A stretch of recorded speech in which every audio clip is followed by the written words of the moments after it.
Leonard Bossman show here. Leonard Hamilton, coach of Florida State Seminoles in 19th years coming up here. Season starts November 25th. Coach Hamilton, how's life in Tallahassee, man? I tell you what, we're doing just fine. We kind of hunkered down in our own little bubble, trying to maintain, staying focused, trying to stay safe. Our guys are very disciplined, and it seems as though we're in a pretty good place now. So I'm glad and proud that our guys seem to be focused, and we hope we can stay that way. Coach, I'm going to take you back some time, man. I went to Tennessee State University off the air. I'm a TSU Tiger from Nashville, man. So tell us about your time at UT Martin, one of the rivals. Back then it was the Pacers, not the Skyhawks. But tell us about your time in Martin, Tennessee, and how that was then transition to be at Austin Peay. Assistant coach at Austin Peay right after you got through playing at UT Martin there. Well, that was a unique experience for me because I was the first black basketball player to play at UT Martin. In those days, it was somewhat challenging. I went through an era in segregation, and during that time, I was always integrating just about everywhere I went. And so there were some bumps in the road, but I really, really cherished those experiences that I enjoyed at UT Martin. And I thought that the way we conducted ourselves there opened up some more doors for people who look like us. But with each one of those challenges that I had to overcome, I think it made me a stronger person, created a philosophy that I think I still stick with today. So, I really enjoyed it. I thought it was good for me. It's interesting how God will put you in situations where they say he won't give you more than you can bear.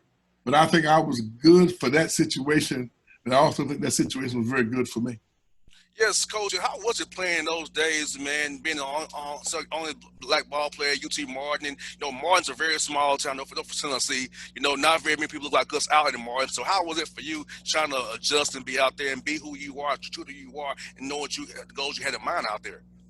Well, my goals were consistent when I got there. I knew it was important that I get my degree because it was important for me to set the table for my brothers and my sister.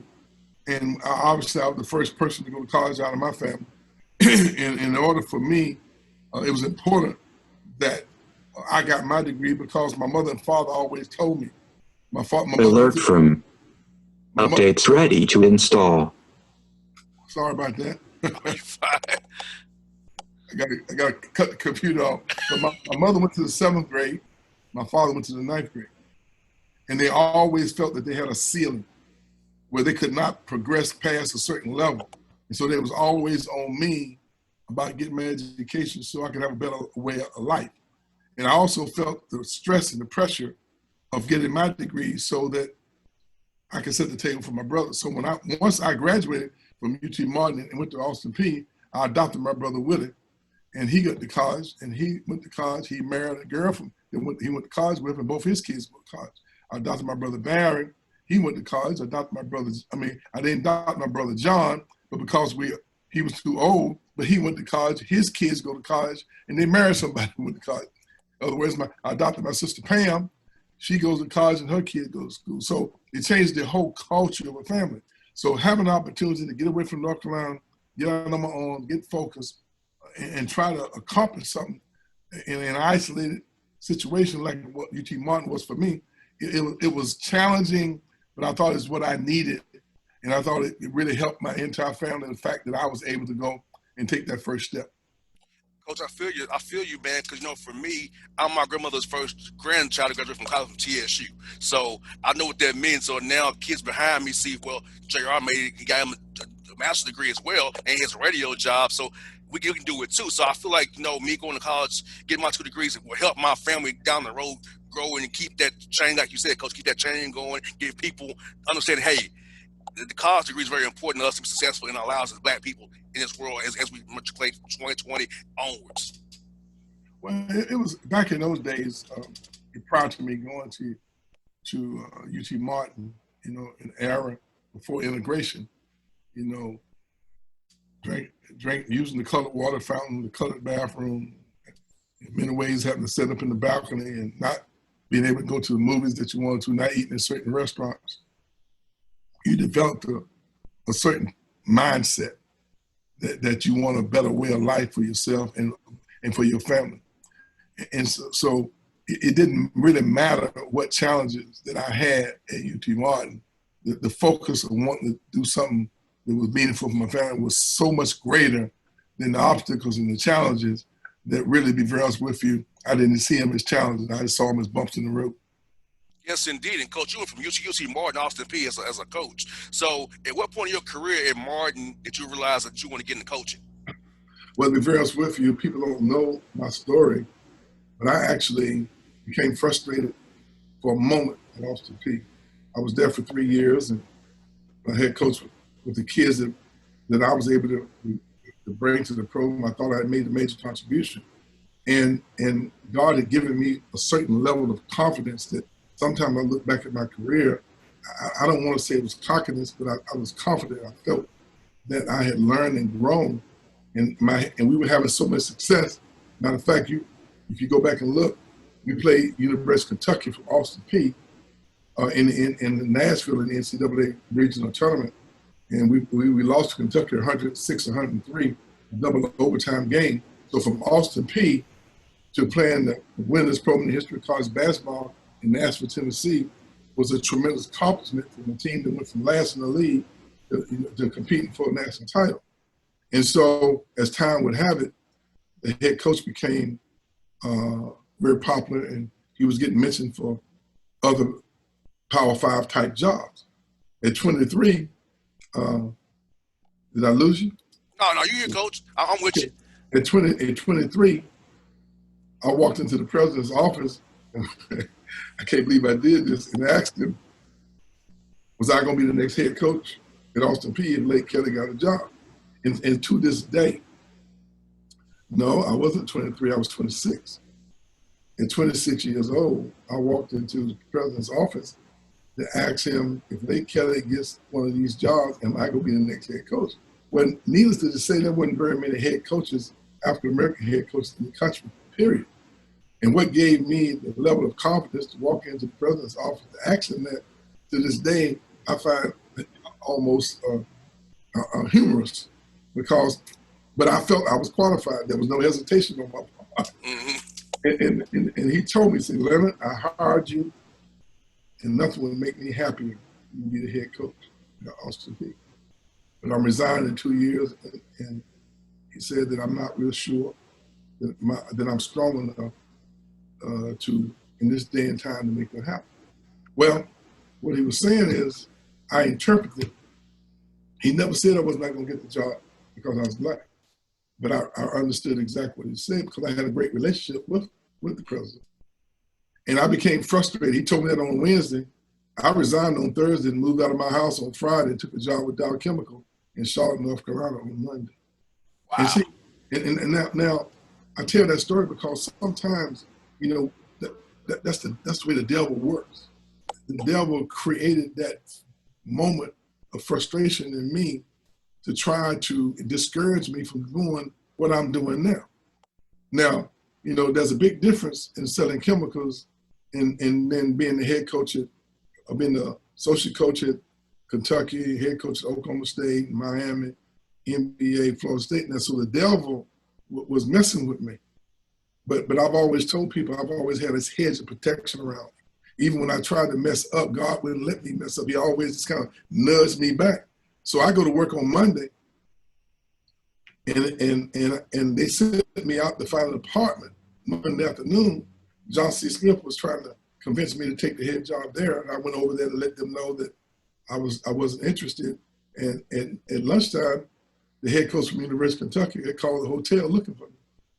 And so I called back to the hotel. My wife told me that Joe Hall, the head coach of Kentucky, had called. And I called him on the phone, and the conversation went like this. He said, Leonard, would you be interested in talking to me about a position on my staff? I said, sure, coach. He said, how about coming in to see me on Wednesday? I said, coach, let me call you back. He said, because I won't be back until late Tuesday afternoon.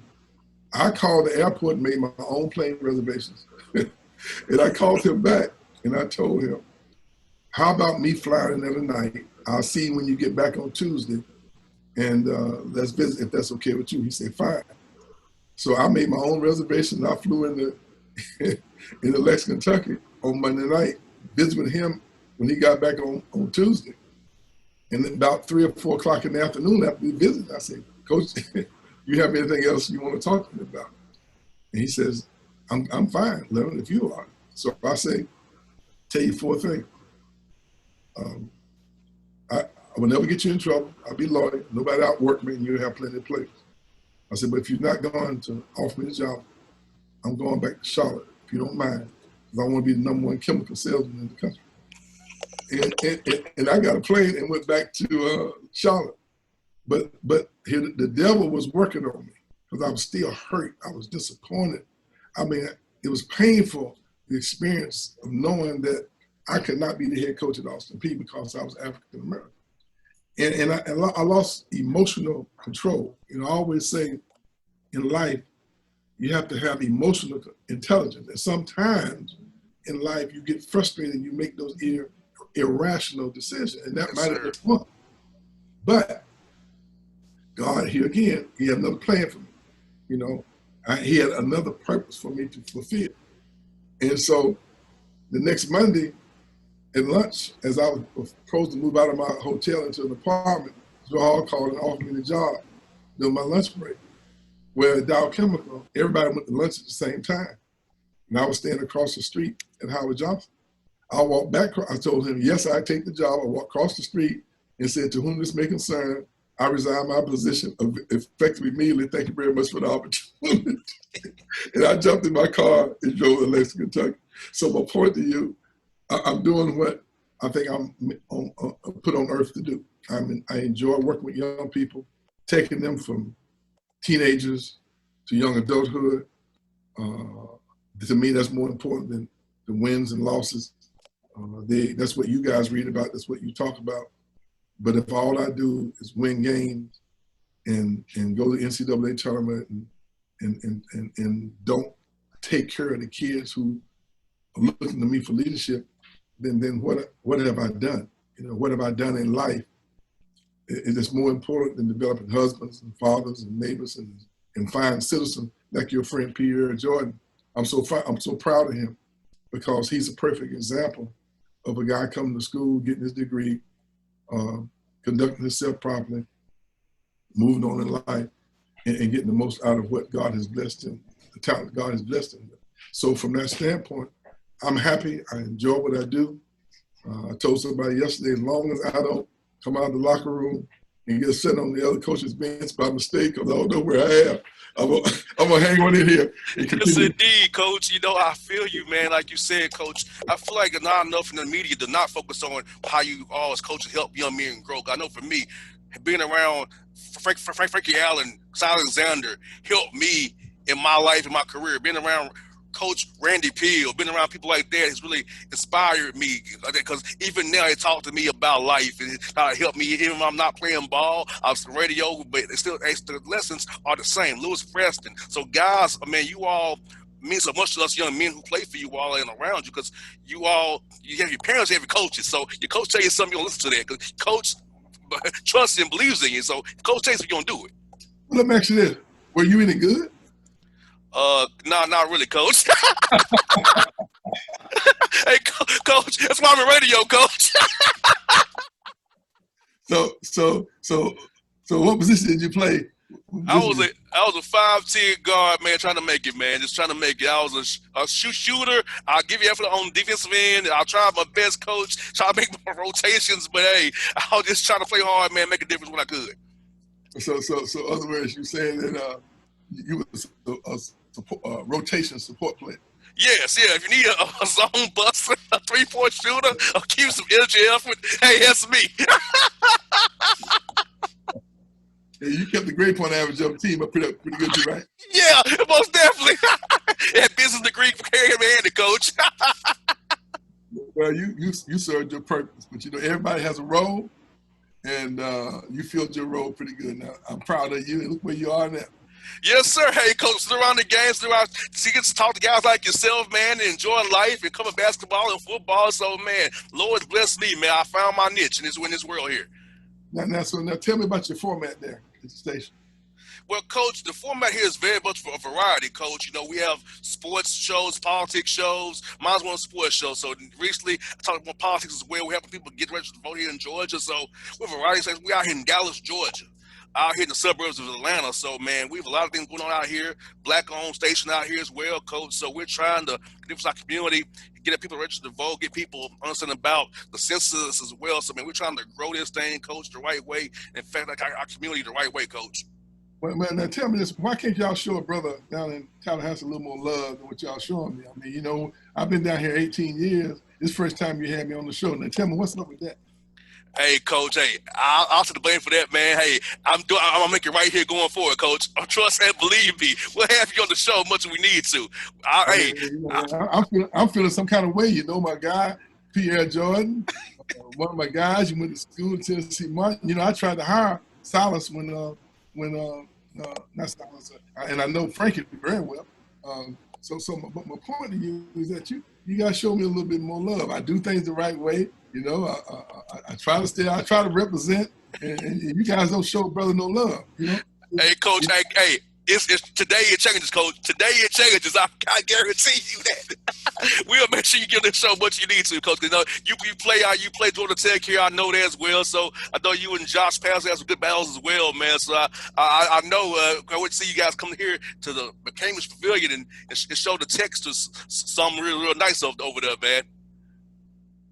But I tell you what, Josh is doing an outstanding job with that program. I'm very proud of what he's done, and he's right there on the cusp of making it to the NCAA tournament. Matter of fact, we played Josh the first ACC conference game. He has that little matchup zone defense, and you know, I was watching the game the other night, and we struggled with that thing here last year. You know, I'm gonna have to do a little better job. You know, I don't have those. I've got 3 guys going to get drafted in the NBA this year. Maybe I need to bring them back for that first game because, you know, they can help me out a little bit. But, you know, a lot of our players come from the Atlanta area. MJ Walker, probably our most experienced player, returned this year. We expect him to have an outstanding year. Tony Douglas, Chris Singleton, now Devin Vassell, who's going to be a lottery pick in the draft. He's from Atlanta. Some of our better players always come from that area. So I need to have a little more of a presence, you know. And by the way, I do gospel music too now. I didn't know that, Coach. I didn't know that. Hey, I learned some new today, Coach. Doc, hey, we need to play some of the show here. Now I got a gospel music label, and maybe you might want to play a little something on the radio. A little marching music, you know, a little something that lift up your spirits when you have some of those down moments.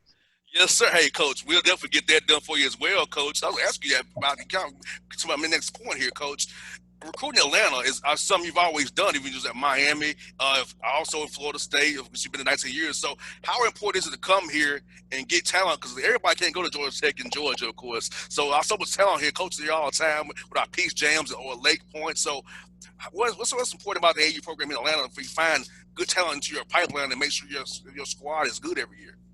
Well, you know, someone, Charlton Young worked at Georgia Tech for a number of years. And as a matter of fact, his parents lived in Atlanta. He has this saying that's somewhat true. There's an NBA player on every corner in Atlanta. You know, he said like churches, liquor stores, and NBA players, they're on every corner.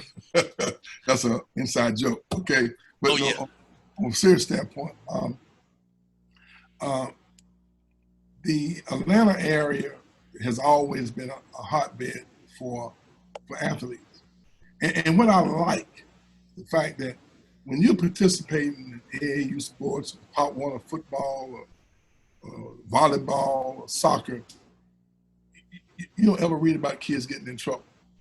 You know, we occupying their time, their minds, their spirits in activities is something that I really embrace.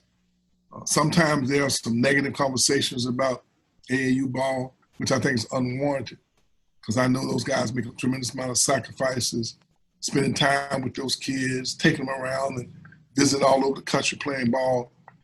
during the summertime. And to me, I think that's great. I always had mentors, guide AAU type people in a part of my life. And I thought they gave me good direction, kept me occupied, kept me from doing things. Maybe if I had been idle, I probably would get into it. It wasn't, good decisions to make.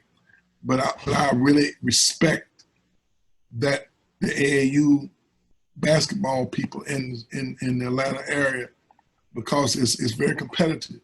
You have so many teams, girls, boys, and it just in my opinion, you learn a lot from interacting with people from different walks of life, different races. You travel. It's just good, clean, wholesome, and I'm impressed. And I think those guys don't get enough credit for making a contribution to helping young men realize their dreams and their futures. Now, Coach, it was March 11th, which is my birthday. Everything kind of went crazy with COVID. Everything got shut down. So for you and your staff and your team, where were you all at when all that happened, and how did that go down for you all as well? Well, obviously, we won the ACC regular season last year, and we were primed, I thought, to compete in postseason tournament. And going to the ACC tournament, we lost a game to Clemson, and that was our first game in the ACC tournament. But I was starting to feel a little uncomfortable because of this was the fear of the unknown. And then the night before, the NBA canceled their season, and that got my attention. And then it was announced that we would have limited fans in the stands at the ACC tournament. Only parents and family members were going to be able to come into and watch the ACC game. Well, my alarm kind of went off. I'm feeling somewhat anxious now, because I'm thinking, if we got this disease that I had never been exposed to, that has caused the NBA to cancel the season, and we made a decision to have limited people in the stand, it didn't make sense to me that the corona would stay in the empty seats, and that there were going to be people in the arena and we were going to be on the court. In my mind, is the corona just going to stay off the court? Is it going to be with the referees? Is it going to be with the announcers? And because I can't see this, I don't know where I couldn't see it. I couldn't feel it. So on the bus, I'm feeling uneasy because I'm responsible for my staff and for my team. And I told my staff I didn't see how we were going to be able to play if these issues were on the table. So, but I felt confident that the ACC would make the right decisions, and if they felt it was safe, it would be safe. I expected them to let us know, and they didn't. So we were in the locker room talking to our players in a pregame talk. I think Clemson had already gone out on the court to warm up. And they summoned me out of the pregame talk with my players over into the coach's office and say, we don't think we're not going to be able to play. And I was expecting that, and to be very honest with you, I was hopeful that was going to be the case. And so, but I said, I didn't want my guys not to get and have the experience of at least going out in the court and warming up and for the ACC, because we had a great season. And at the time, I did not know that the NCAA tournament would be canceled as well. And so they went out and warmed up, and they came back, and I let them know that the reason why the tournament had been canceled. And my comment then was that in life, sometime in life, God gives you these bumps in the road to challenge you to see what kind of man you are. Yes, indeed. And I told them that we were going to have more games to play. I would have more games to coach. But if someone was to go on that court and contract the disease and something negative happened to them, the enjoyment and the satisfaction we would get from playing and coaching would be pale in comparison to someone losing their life because they contracted COVID during that event. And that we had to adjust, not feel sorry for ourselves, not be angry, not necessarily be disappointed. This is a challenge that we had to deal with as young men, and that we had to handle it in a more matured way. And that I wanted them to understand this was the challenge we had. So let's cherish this moment. Let's be glad that we are healthy and that we have had a great season. And let's pack our bags and let's get back to the hotel, get back to Tallahassee, and let's see whether or not we're going to have an NCAA tournament team. And my team has been focused, and they've handled it in a matured way. Because I think what we've tried to do is give them reasons why this is the time to grow up, mature, and adjust to challenges, this challenge in life. And if this is the only challenge they're going to have in life, they will be very fortunate. You got that right, Coach. And how was it for your guys academically, going from on campus, in person, to virtual, being in their home, back in their home environment? So how was that for you and your staff, your assistant coaches, and your academic advisors to make sure your young men kept the GPAs really high over that spring and semester there? Well, we know we've only had 2 players not graduate in 18 years we've been at Florida State. In Miami, I was there for 10 years. I've only had 3. So in 28 years, we've only had 5 kids not graduate. Now, that's part of our DNA. That's what we're going to do. We don't accept anything else other than that. Those are non-negotiables when it comes to taking care of yourself academically and doing the things that you're supposed to do. We don't have any problem. We made the adjustment because we had to. And our guys have maintained. And that's the Seminole way. We don't compromise anything when it comes down to academics and preparing yourself so that you can have a better way of life. If the parents are going to trust me with their most precious gift, their children, then I'm going to treat them like they're my own children. And I'm going to hold them to the same standard and accountability that their family was expecting. And that's where we operate. So we're doing just fine academically. Now, Coach, for your young men, we know this summer was very bad with a lot of social justice stuff, trying to get people registered to vote, and all things going on around our country. How did you use the opportunity via the Zoom and your wisdom help your young men navigate this tough time we had this summer with the summer of social justice and this reckoning we have in our country right now? There's no question that this was a challenging period in our lives where I think I call them demons that just raise their ugly head and challenge you, your emotions, your intelligence, your manhood, your maturity, and you can lose all kinds of sense of reality when you don't look at it and evaluate for what it is. The challenges that we face in the summer is a manifestation of a lot of things that have been going on for years. And it's unfortunate that these things happen. And I'm hopeful that as a result of what we've had to endure politically, that the changes have been made politically, that it has brought attention to an issue that I think we should be given more attention. We should address them in so many different ways, and hopefully we'll be better moving forward. It's easy to be angry. It's easy to be disappointed. But sometimes when you try to be rational on irrational things, yes, sir, you get disappointed. So hopefully we've all learned from the state of affairs now, and hopefully some of the negative things have been highlighted that we need to deal with. I think it's obvious, it's been on the lips of everybody. I thought our election was a mandate. It was the way it played itself out. It was obvious that America wants to change. Now, even though it was split down, it was pretty close in terms of people who stuck with our president and the president administration. And I don't ever want to get into politics. But I think that the mere fact that it's been the first time that we've we didn't have an incumbent president at least have 2 terms says a lot about where the majority of America, what they're thinking. And so I'm hopeful that as we move forward, we will eliminate some of these negative issues that we've dealt with.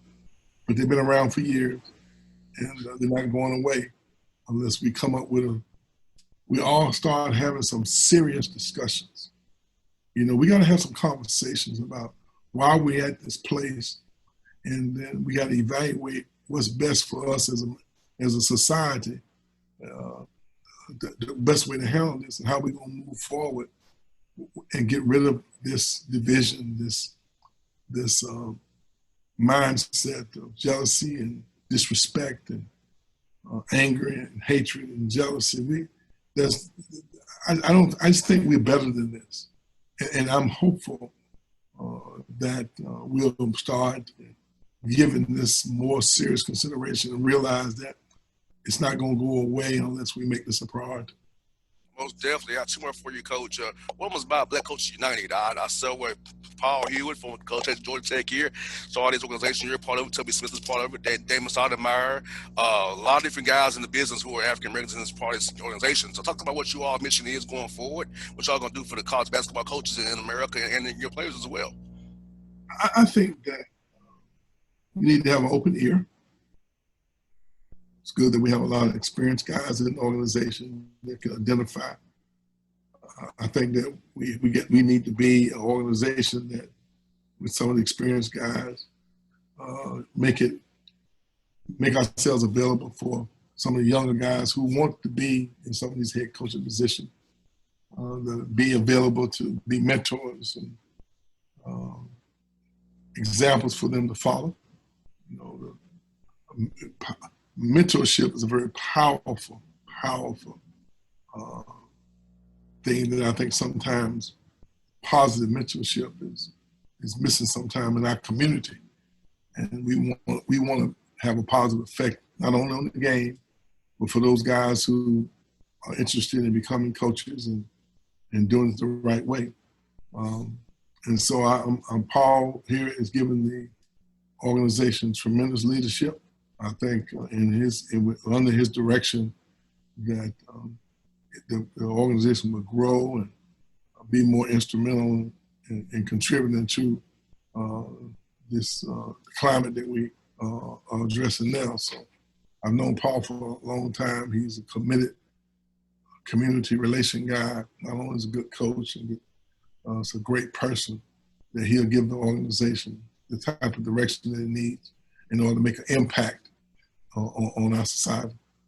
Last one for you, Coach. What is your favorite thing to do when you come to Atlanta, Coach? You'll eat when you come here, go out to the mall. What are your favorite thing to do when you're here in Atlanta? And also ask you, what are your favorite restaurants here in the ATL? A lot of things best to eat here. What do you love to eat here when you're in town, Coach? Well, we're all creatures of habit, okay? Yes, sir.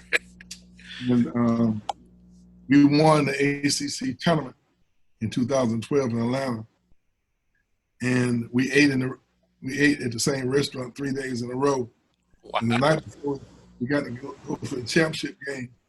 Bernard James said, "Coach, can we eat somewhere else?" one of my favorite spots in Atlanta is Merrimack's, and on Ponce de Leon. Yes, sir. And the restaurant is one of my, because it was almost like 1,000 grandmothers got together, and they pooled their best recipes, and they put them in that kitchen over there. And every time I go to Atlanta, I try to schedule all my appointments and meetings and games around the most important thing is stopping by Merrimack's. So there are times, if I have 2 meetings, I'll schedule one an early lunch and another one an early dinner, and they both be in Merrimack's. And sometimes one of the waitresses say, "Didn't I see you earlier?" I said, "Shh, don't tell anybody." No, Merrimack's has just been sold to a gentleman there in Atlanta that I'm anxious to meet. But the former owner was a Florida State graduate from down here near Wakulla, outside of Tallahassee.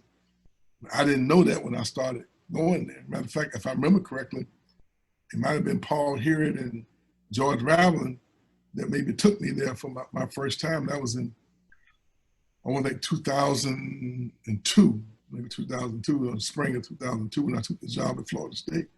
So I've been going there ever since. So Mary Maxon is my spot now. Believe me, there are so many wonderful places in Atlanta to eat at. But you know, that's one of my favorite. I understand there are several other what you call Southern cuisine restaurants that I'm gonna have to go visit. A couple of new just popped up in the last couple of years. I haven't had a chance, but believe me, next time we're on the radio show, maybe I might give you a little update on some of the restaurants. I'm, you know, by being raised in the South, I'm more of a Southern cuisine type guy.